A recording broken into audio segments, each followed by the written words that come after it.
this year's best bang for buck value in the iPhone lineup. How's it going, ladies and gentlemen? Adrian here for Digital Dojos. Today, we're going to be unboxing and taking a look at none other than the iPhone 17.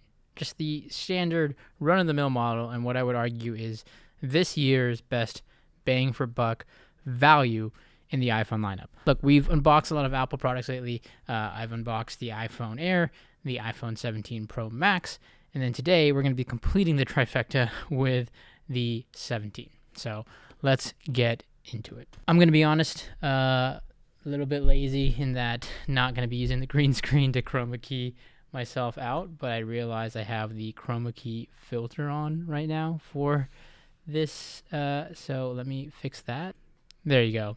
In part, a little lazy to set up the green screen right now. Also, white backdrop, white shirt. I would have been a floating head, so we're dealing with what we got. So here we have it. This is the iPhone 17, just the standard model. This is in their, is it lavender or lilac coloring? Transparently, this is the 256 gig model, so kind of the middle of the pack there. I forget if this is the base for the newer models. But that being said, this is not my direct phone. I have enough phones as is with the iPhone Air and the 17 Pro Max, since I'm rocking two phones nowadays. This is going to be for my partner. This is her upgrade. She's on the iPhone 15, if I'm not mistaken. I upgrade every year, and she never wants to take my old phone because I always go with like the Pro Max traditionally, and she just doesn't like that form factor. So she wanted to go with either the Pro or the iPhone 17 this year, and then ultimately we opted for the the non-Pro, because again, I think this is just the best bang for buck. And in terms of like camera quality and stuff like that, yes, the Pro is always going to have the best camera, but ultimately, for what she uses and cares about, the iPhone 17 cameras are going to be more than enough with the ultra wide and standard lens, and she has my phone for everything else. So let's get into it. Here it is. This is the iPhone 17, and it's kind of hard to tell right now in this lighting. You can maybe see it a bit better now, but honestly, it's like just in this lighting in general, it is very like the ceramic shield glass backs. It's like a very subtle color, like in that certain light. Like I can see it here, it looks very like purple, lilac, lavender, but when I leave it flat, sometimes it looks just basically white, and it can almost like blend in with this white background. Very similar with that of like the iPhone Air and how that blue looks, where it kind of, that ceramic shield, that back with this whole kind of glass back, really does have it truly like blend in comparison to like the Pro Max, which if I take it out of its case here, you can see like obviously has a much different kind of design and look there. So just something to note. So here's the iPhone 17. It has basically a much smaller footprint than obviously like a Pro Max in this case. It feels in between that weight of like, obviously the Pro Max is the heaviest. This feels pretty light, and especially with this new aluminum kind of frame, but obviously not as light as that iPhone Air. But you have that, substance. You have these kind of rounded corners that make it feel good in hand. You have your standard charging port here at the bottom with your speakers and stuff like that. You do have camera control on the iPhone 17. You have your power, sleep, wake, and then you have your standard kind of action button volume rockers as well. On the back, you have your kind of more traditional camera notch in this case with the flash and your two lens or camera system there. Peel the screen off here, you can see we have the screen in all of its glory. So I'm going to boot it up. I'm not going to do the full setup because in this case this is going to be my partner's phone, so I need to like transfer over, do the carrier stuff, all that good stuff for her. But otherwise, you can just kind of see the phone in hand here. If you kind of want to see like a thinness comparison, quite literally apples to apples, here is the iPhone Air side by side with the 17, so you can really kind of see just that level of thinness that the Air has to offer. But for all intents and purposes, like this feels very good in hand, and it feels weird to me, maybe because like now I'm carrying both, I can see the difference between like the Air and the Pro Max. But in terms of like screen size, it's been a while since I've had a phone in terms of screen size, like more equivalent to the Air here in terms of like its form factor, and like being able to use a phone solely with one hand is nice, just because coming from the Pro Max, definitely a different situation there. But with this, keep in mind you are getting the 120 hertz refresh rate screen, so you have that high refresh rate screen. You have the improved FaceTime camera, so you're going to get that new center stage. And yeah, otherwise, you're really just kind of losing compared to the Pro model here. Some of the battery life, you're obviously losing some of that internal specs and the technical specs in terms of the processing power and that kind of telephoto zoom lens. But otherwise, at this price point, I think it's starting at $800 roughly, give or take, with tax and everything. This is a very solid bang for buck. You got to keep in mind the Air starts at $1,000 and you're only getting the single fusion camera. You're getting worse battery life than the 17. You're getting a better processor in the Air. It's a bin down version of the Pro's processor. But even then, I think for majority of people, unless you're really pushing like the specs and gaming on these things heavily, you're not going to notice that much of the performance difference. Like, this is still going to be a very, very solid phone with an all-around solid build, camera, cost, and overall specs. My review is yet to come out for this, but this is for a very specific niche. This is a Gen 1 product. It feels new, it feels great, and I'm going to be talking more about it in my review.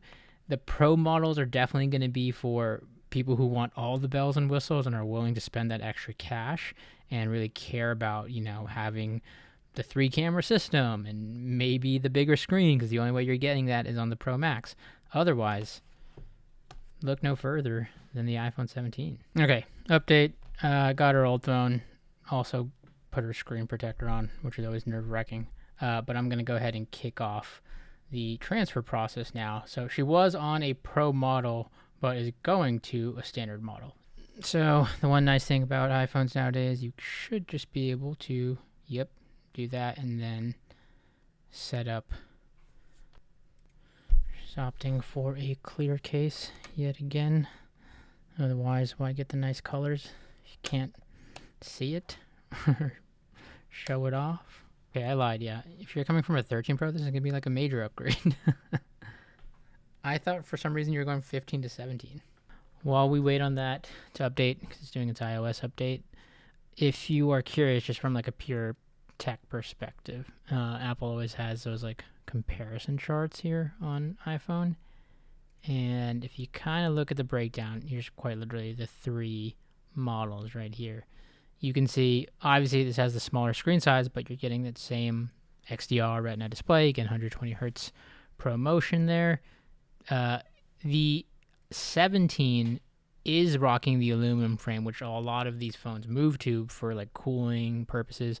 The Air is the only one that maintained the titanium frame, and a lot of that was because of how thin it is. Like, titanium is actually more durable in that aspect from rigidity, whereas aluminum is going to be better for the overall thermals. You're getting the ceramic shield again on both or all of the all of the phones in this case. I guess technically here on the 17, what I did not know is that this is not ceramic shield backing. So technically you're not getting a more durable phone in that aspect, but if you're rocking a case or you're responsible, hopefully you don't have to worry about that. These are all rocking A19 chips. It's just that the 17 is rocking the non-Pro model version of that, and then the Air is a slightly bin down version of the Pro in terms of the GPU performance. Battery life, again, you're looking at 30 hours on average video playback on the 17, 39 on the Pro Max versus 27 on the Air. So again, you're getting worse there. All the same on the front-facing cameras. You got that 18 megapixel camera across the board. And then, of course, here's where you see differences in the lenses on the exterior side or the external side. You are getting the ultra-wide lens here on the 17. You're not getting that on the Air. You're getting the dual fusion. You're getting the dual fusion main and all of the ultra-wide capabilities like I talked about. You're just not getting that 48 megapixel fusion telephoto lens, so to speak. Otherwise, ability to shoot up 4K 60 versus 120 in the Pro models, and pretty much everything else is standard. You get faster transfer speeds on the Pro Max here for the USB-C. Charging pretty much the same across the board here. 30-watt adapter or higher, 25 watts. I think the Air 20 or 30, depending on, again, wireless charging or what have you. But again, same across the board. And then what matters to a lot of people is that baseline price. Like a baseline Pro Max is going to cost you $1,200. That's without tax. $1,000 on the Air. $799 on the 17. Again, starting at 256 gigs across the board here. And nearly an hour later, the restoration is complete. Phone is now updating, downloading all its apps, doing its thing. But yeah, I mean, for all intents and purposes, this is the phone. It's set up. Obviously, notably an upgrade from her 13 Pro, which we're coming from. So in that aspect, it'll feel much faster and snappier in that case. You can kind of see just the build quality too, and just how this clear case has weathered over time. But obviously, you have the newer camera control if you're coming from a phone that didn't have that.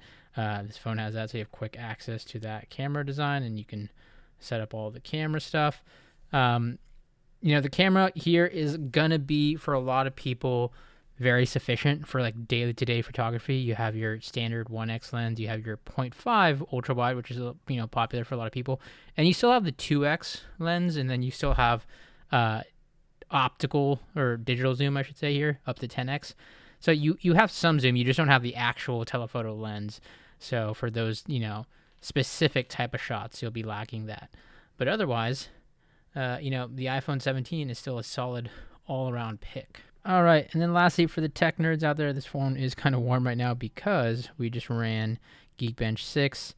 We have the CPU benchmarks here, 3206 on the single core, 7319 on the multi-score, whereas the GPU benchmark, we scored a metal score of 37,054. So those are the results, at least on the CPU and GPU side. And if you just want some level of comparison here is what that A19 Pro scored on the iPhone Air in comparison. So obviously the Pro A19 has a bit more juice and output. And then if we go to that GPU, which is again been down, need to go back, GPU, the metal score here was 38,000 versus 37,000. But there you have it. iPhone 17, Lavender here. All new, unboxing, and just initial look. Again, having the Air and now tested out for the last couple weeks, the Pro Max and these rotation of phones, this doesn't necessarily feel all that much different, right? Like it truthfully is technically the middle ground of these phones, but truthfully, if you order it in terms of like value, it's actually more like this. You have the Pro Max, the Air, and then the iPhone 17 in terms of like the canonical kind of upgrade path that Apple offers. I would argue this probably more sits like in terms of, again, bang for buck value. You're probably and should be considering the iPhone 17 at the majority for users, the Pro for specific users, and the AR for even more specific users in terms of like a niche decision. But no question, this is the phone to go for a lot of you out there. So with that, ladies and gentlemen, hope you enjoyed. Hope this was helpful in some aspect, even at a basic level. Again, I know I'm coming off of, the Pro Max and the Air, so it's kind of easier for me to make the snap judgment on this. But like, again, value, bang for buck, what this offers, this is going to be a really solid phone for a lot of people. So I just wanted to kind of unbox it, do a quick setup, and just kind of get a personal, like hands-on feel for it. As always, thanks for watching, and we'll catch you in the next video.